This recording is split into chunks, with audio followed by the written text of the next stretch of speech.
Well, back in the day, John Deere built them small and they built them tall. This is a John Deere 60 LP from 1954. 1954 John Deere 60 LP high crop. And this is Warren Selby from Georgia. Yes, sir. Tell us a little bit about why you collected this tractor.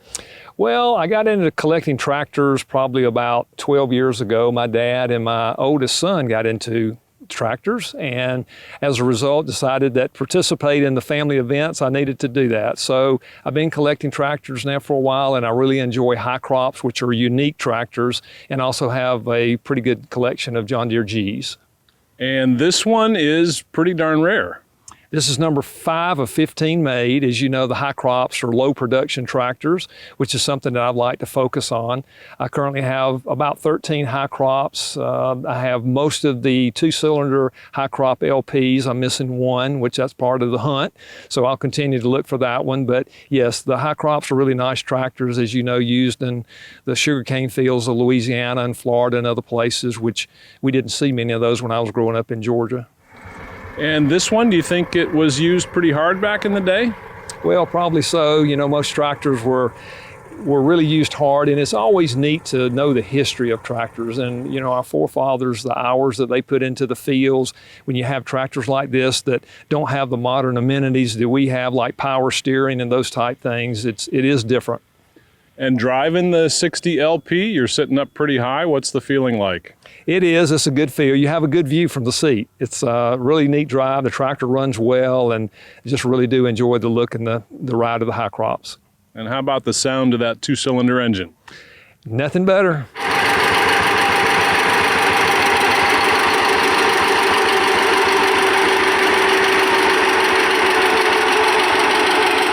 So for you, what is the real appeal? I know your family's involved, and so you want to kind of have that family connection of collecting John Deere tractors together, but what do you think that really the appeal of preserving this kind of history is? Well, I grew up in the rural part of Georgia, in central Georgia, near Macon, and where Juliet's located. And so I watched the family, and my dad had some cows, and so just growing up on a farm, it's just second nature to me. So, and even back before there, my grandfather, you know, was a farmer, and so it's part of my heritage. And I do like preserving as we go forward so people can have an appreciation. These days, farming's tough. It's a tough business, and I want to preserve our past. Yeah, definitely worthwhile. You mentioned that in Georgia, you really never saw LP-powered tractors very often. What do you think the appeal of an LP high crop was back in the day?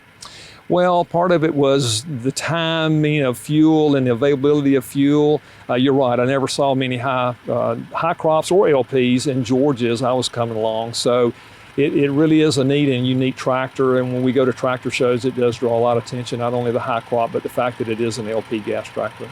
Now, you said this tractor was used in Louisiana. Do you feel like it was in sugarcane, or what kind of crops? Well, I haven't been able to get my arms around that and figure that out yet, but that's part of the research I'll continue to do. And, you know, I'd love to someday be able to go back and figure out the farmer that had the tractor and learn a little history there as well. Talk just a little bit more about the overall features of the tractor. What are some of the things that you think farmers would have appreciated back in the day with this tractor? Well, you know, of course, certainly being a high crop could be used in the fields as we described. It does have a downdraft exhaust on this tractor, which is a little unique to it as well. And of course, the horsepower as it comes along. So just a unique tractor to use for a specific type of farming. And that's why John Deere had a limited number of high crops, in this case 15 built on this particular version. So high crops just specifically for certain parts of the country. Yeah, they would kind of build whatever a farmer really kind of needed, and even if it was in a very limited quantity. You're exactly right. This one, you say, is number 5 of 15 built back in the day. Do you know how many are left here in the world in 2022? Great question. That'll be a part of my more research. There are Facebook pages for high crop tractors. You try to research and figure out how many, as you well know, many were left on fence rows, some were scrapped, and hopefully one day I'll be able to answer that question too.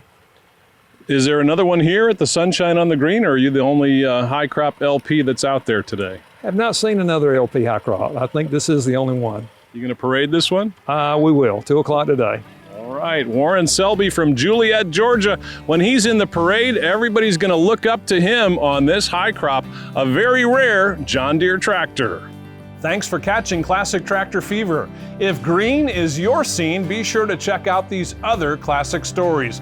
And don't forget to hit the subscribe button to keep those classic tractor stories rolling.